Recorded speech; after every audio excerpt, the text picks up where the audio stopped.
খুব পরিচিত এই পাতাটির নাম নিম পাতা।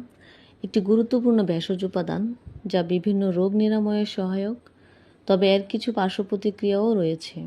নিম পাতা ত্বককে ময়েশ্চারাইজ করে ও ত্বকের ছিদ্র পরিষ্কার রাখে। ব্রণ, একজিমা, চুলকানি সারাতে সাহায্য করে। চুলের খুশকি দূর করে, চুল পড়া কমায় ও চুলের স্বাস্থ্য ভালো রাখে। নিম পাতা দাঁতের ব্যথা, মাড়ির ফোলাভাব, রক্ত পড়া ও মুখের দুর্গন্ধ দূর করে। ডায়াবেটিস নিয়ন্ত্রণ ও কৃমি নিরাময়েও সাহায্য করে।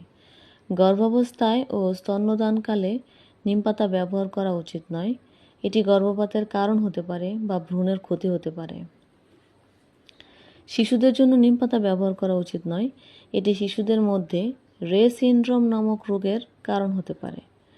নিম পাতা অতিরিক্ত ব্যবহারে বমি বমি ভাব, ডায়রিয়া, লিভারের সমস্যা এবং অ্যালার্জির মতো পার্শ্ব প্রতিক্রিয়া দেখা যেতে পারে। যাদের কিডনি রোগ বা হৃদরোগ আছে তাদের ডাক্তারের পরামর্শ ছাড়া নিম পাতা ব্যবহার করা উচিত নয়।